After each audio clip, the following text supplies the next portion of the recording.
RBA decision coming through today. We're not expecting any movement. There's some speculation we could start moving into negative interest rate territory, but it seems very unlikely. Yeah, look, there are some people that are pushing for this and saying, we have to go further on the monetary policy front. But it's been very clear from the Reserve Bank governor all the way down, every time a speech is made, whenever we see the, the minutes of any meeting, that's not their preferred path. And quite rightly, from my perspective, I don't think that we've seen conclusively that that's actually helped. A couple of countries that have done it have said that, it really hasn't made things better, and it can create some perverse outcomes as well. So they've said very clearly we're going to stick at 0.25. But the good news is that rates aren't, even if they're not going down, they're certainly not going anywhere up for a very long time. We're going to have low rates for longer. And whilst people are concerned, confidence is low, for those who still have some optimism, those low rates for long are really good if you do want to be borrowing, and they are good for those of us, where there's large amounts of debt, including households. And of course, it's good on the longer term end of the spectrum as well. We know that the Reserve Bank wants more fiscal policy direction for the government to be leading the recovery with that fiscal policy stimulus. And so those low long rates where the government can borrow for less than 100 basis points out for 30 years, obviously that makes it much easier for them to stimulate the economy where it needs to be. So a sensible balance, I think, between monetary and fiscal at this point in time. It does leave the Reserve Bank with few options, though, to be helping to stimulate the economy in many ways. We've seen them already engage quantitative easing, which would have been a huge news story before COVID and seems to have fallen a bit under the radar now. Do you think that they will be doing more quantitative easing in the future?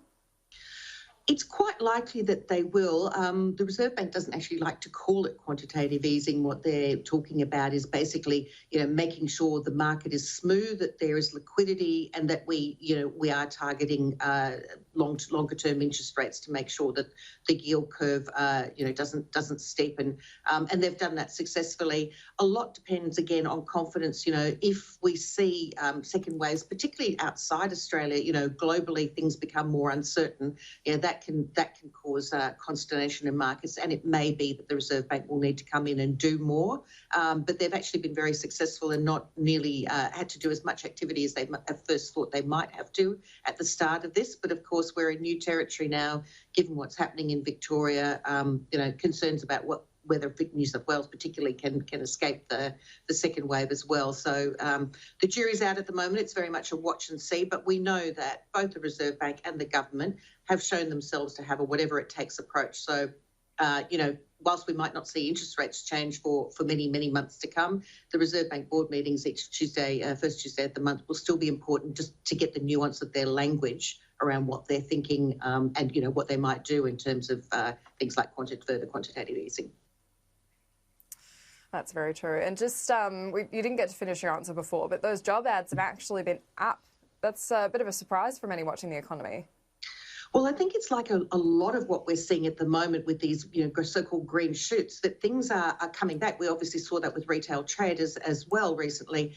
We're bouncing back off very low levels, but we are still well down on where we were in most cases a year ago. With the job ads, it is encouraging that we are seeing some signs of life. But what we're also seeing is an economy that's moving from, if we take Victoria out of the equation for the moment, if you think about New South Wales, we've got more coffee shops, more restaurants opening, so potentially some signs of life there.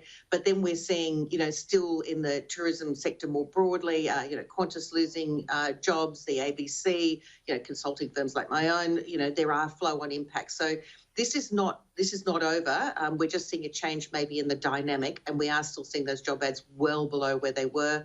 And anecdotal evidence that the jobs that are being advertised at levels, wages well below where they were a year ago, which is also a little bit of a concern.